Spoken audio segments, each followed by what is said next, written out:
yang terpotong dan belum dijawab oleh Pak Amin Rais ketika saya bertanya, Anda merupakan politisi yang berhasil atau politisi yang gagal? Ya saya kira kadang-kadang berhasil, kadang-kadang tidak. Kadang-kadang itu, kadang-kadang ini. Ya, Oke. ada yang berhasil, misalnya alhamdulillah saya waktu menjadi ketua MPR itu bisa melakukan beberapa pembaharuan.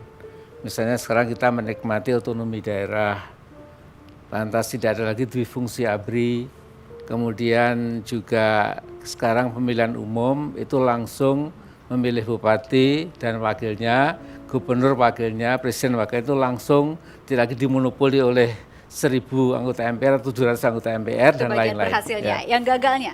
Ya, yang gagal saya gagal jadi presiden. Gitu. Oke, sebentar. Ini ada pernyataan seseorang ya yang mengkritisi mungkin kepemimpinan Pak Amin Rais. Silakan. Hati-hati loh kalau ngerekam saya soal Profesor Dr. Amin Rais itu. Dia itu tuh orang besar, kalimat-kalimatnya itu pengaruhnya sangat besar. Dia itu bisa membuat orang jadi presiden, bisa juga mencegah orang nggak jadi presiden. Nah yang saya khawatirkan jangan-jangan sekarang gara-gara Pak Amin itu salah ngomong misalnya, Sutisno Bachir bisa jadi nggak jadi wakil presiden gitu. Ya kan? Itu persoalannya. Oke, ya. Komentar Anda? Ya memang, jadi seperti kata Mas Effendi Ghazali, saya kira betul ya. Jadi Hati-hati ya. ya, jadi akhirnya saya cuma menjadi kingmaker Mbak ya. Tidak pernah menjadi king sendiri, tapi cuma kesana kemari kingmaker. Alhamdulillah, mudah-mudahan king yang dibuat bersama-sama itu jadi king yang bagus.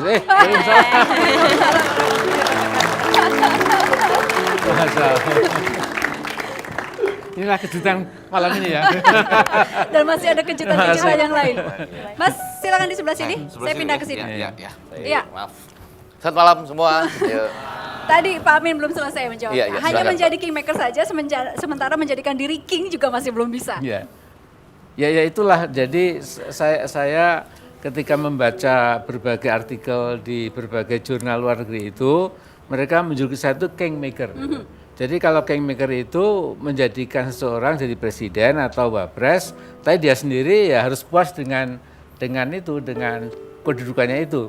Dan sudah terbukti bahwa tahun 99 saya tidak maju karena perolehan PAN yang cuma 7%. Tapi bisa menentukan seseorang menjadi presiden pada ya, saat itu.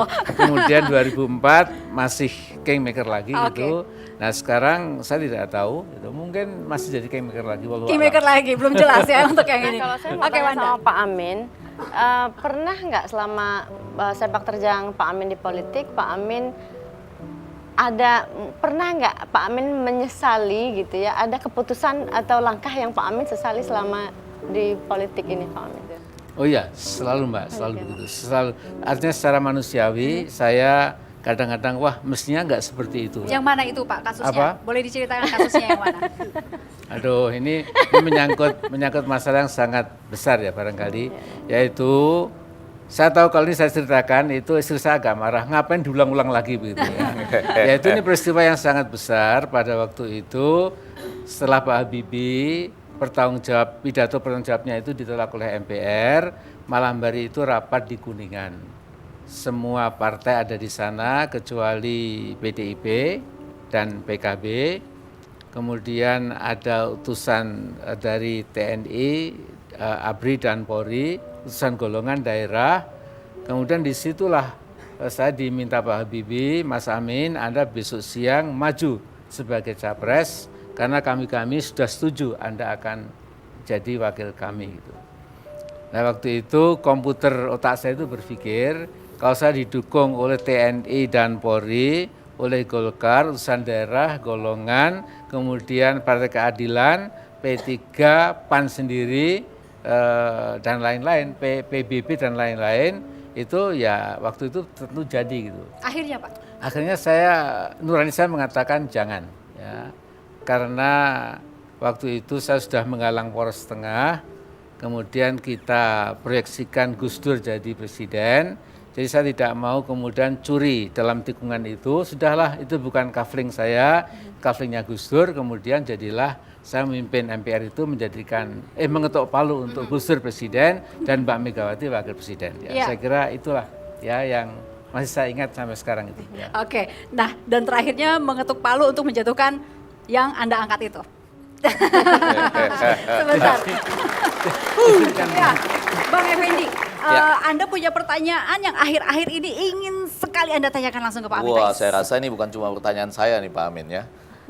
Pertanyaan seluruh bangsa barangkali ya, ataupun mereka yang mengamati koalisi-koalisi. Tapi sebelumnya saya harus menggarisbawahi, sampai kapanpun, termasuk kalau saya agak galak malam ini sama Prof. Amin Rais, sampai pulang pun saya tetap menghormati Prof. Amin Rais ini. Saya punya alasan pribadi.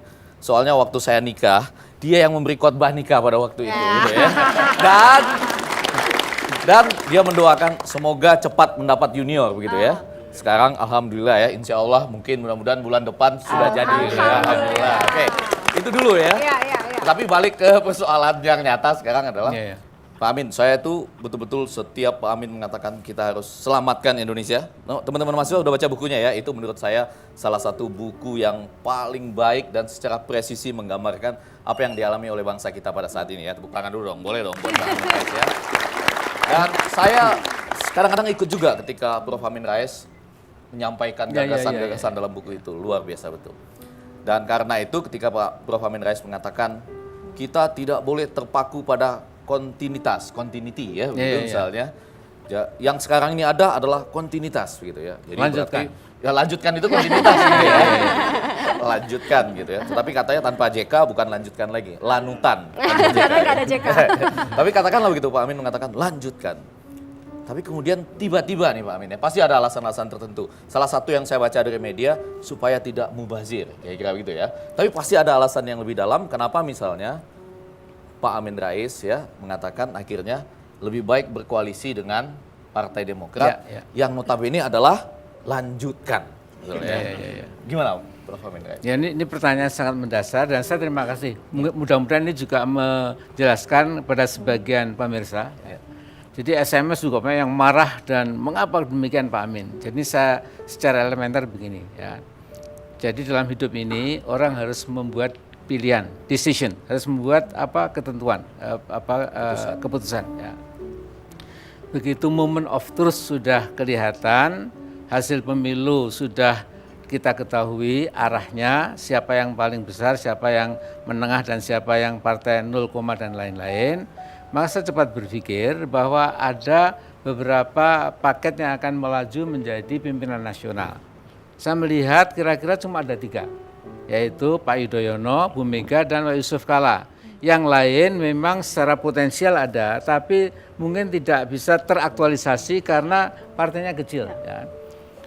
Nah karena itu menurut saya 3 ini maaf pada Bu Mega, Pak Yudhoyono dan Pak Yusuf Kalla, menurut saya 3 ini tidak ada yang ideal. Ya. Nah dalam hal itu ini, bisa meninggikan angka golput tuh Pak. dalam hal ini, kalau tidak ada yang ideal, itu ambillah the best available, yang paling bagus yang ada. Jadi di antara yang kurang ideal itu tentu ada dong yang lumayan itu. Nah, yang lumayan itulah yang dipilih. Nah, yang lumayan ini saya pilih adalah Demokrat dengan Pak Yudhoyono itu. Mengapa? Karena buat saya Pak Yudhoyono ini jenderal yang intelektual, dia bisa diskusi, dia bisa memahami masalah, dia relatif bisa berubah. Sementara yang keduanya saya masih ragu-ragu. Ya. Jadi sekalipun, maaf saya sering showdown dengan Pak Yudhoyono, saya berbeda pendapat mengenai ekonomi, mengenai segala macam itu, tetapi akhirnya dari yang tersedia itu menurut saya ini adalah the best available itu. Oke, ini adalah pertanyaan terakhir untuk Wanda di segmen ini. Baik. Anda setuju dengan keputusan apa yang sudah dibuat oleh Pak Amin Rais, PAN merapat ke Demokrat? Iya, sangat setuju. Menurut Anda, Pak Amin berhasil atau gagal? Kembali lagi ke pertanyaan yang pertama sebagai politisi. Dari dulu saya merasa pendapat saya selalu terwakili dengan Pak Amin. Gitu. Jadi artinya? Jadi ya Pak Amin Jadi ciri khas seorang pemimpin itu berani membuat suatu keputusan di tengah tekanan dan situasi yang genting, dan ini keputusan yang dibikin Pak Amin. Tapi mumpung masih ada Wanda, boleh nggak saya tanya? Terakhir, singkat saja jawabannya dan pertanyaannya singkat Wanda saja. pernah dengar nggak, supaya jangan saya sendiri yang dengar gitu ya. Mumpung kesempatan Prof. Amin Rais menjelaskan kepada seluruh nusa dan bangsa ini, katanya Pak Amin berbalik ke sana karena menerima sesuatu, gitu ya. Itu yang kita dengar dari SMS dan lain. Silahkan loh, Prof. Amin. Nanti Ini jawabannya buat Pak Amin klarifikasi loh. disimpan Ini setelah penting jeda banget nih. berikut. Ya.